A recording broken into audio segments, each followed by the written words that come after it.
Crash Bandicoot. Is there a problem? No, just, how do you make it go? Push the start button. I knew that. All right. I got it.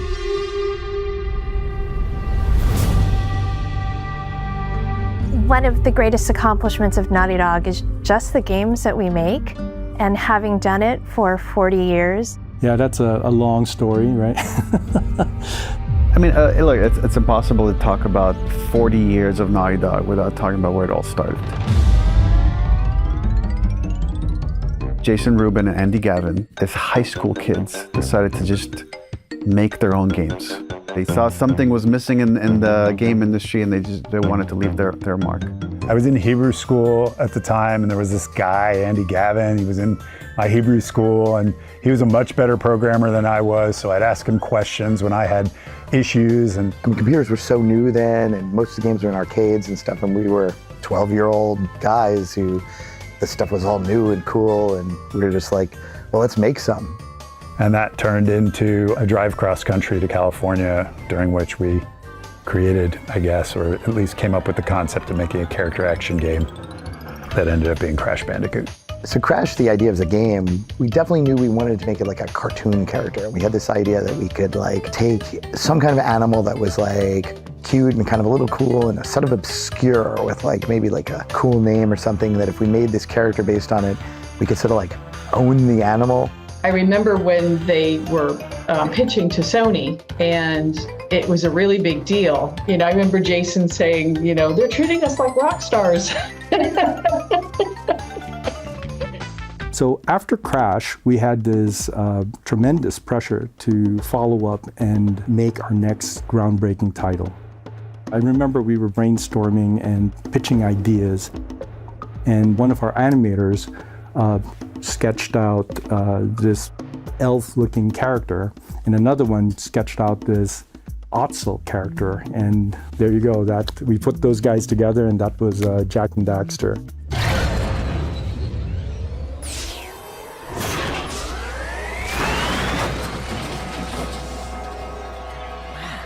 Look at that.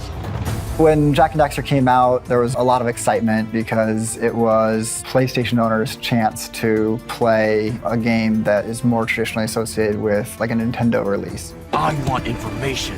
Where the hell am I? Sorry. He's new to the whole conversation thing. We wanted to tell a much more detailed story. We wanted a sort of like immersive, like completely creative world that wasn't nearly as grounded. It was driven tremendously by our sort of gameplay goals of having this sort of like seamless, immersive, very beautiful world that you could explore. We'd love to stay and chat, Big Green, but we're itching to get on with our adventures. In the end, we learned a lot, and all of this development was just preparing us for our next big title. This project was going to be so ambitious that we even codenamed it Big.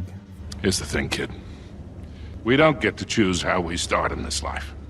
Real greatness, it's what you do with the hand you're dealt.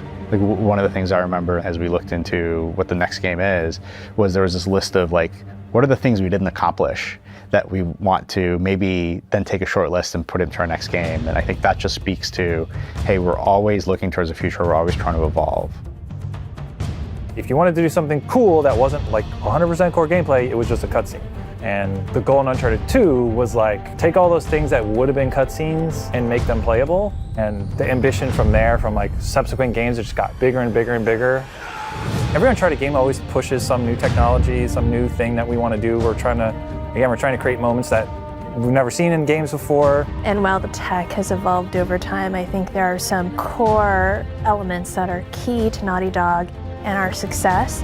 I mean, as I look at the next future decades, what I would really like the studio to continue to be doing is to like build on that legacy and continue to push boundaries and push the envelope in the games and the stories that we try to make.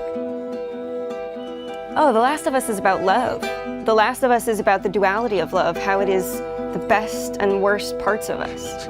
I think The Last of Us really proved that you can tell a great story within a genre that there's some perception is overplayed or overused. I think people really fell in love with Joel and with Ellie, and going on that journey with them was just such an incredible experience. It means a lot to be able to do that, and part of that is the ability to be able to bring such a talented team together with the singular goal of making amazing experiences. After all we've been through, everything that I've done. Sweet Jesus. Doctor? What are you doing? Can't be for nothing. If you look back at the history of Naughty Dog, like everything that we've done, everything that was done before I even joined Naughty Dog, like Crash Bandicoot, Jak and Daxter, Uncharted, has all given us the knowledge and the tools and the know-how of how to work together to make something like The Last of Us. Naughty Dog's been around for 40 years. No small feat, especially in an industry so tumultuous as ours. 40 years is a really long history. It's something to be proud of. There aren't a lot of game studios that have been around that long. It's really about embodying these characters that are very specific and strong-willed characters, even though they're flawed, and then making you connect with them and their journey in a way that hopefully by the time you're finished with that experience, you view reality a little bit differently.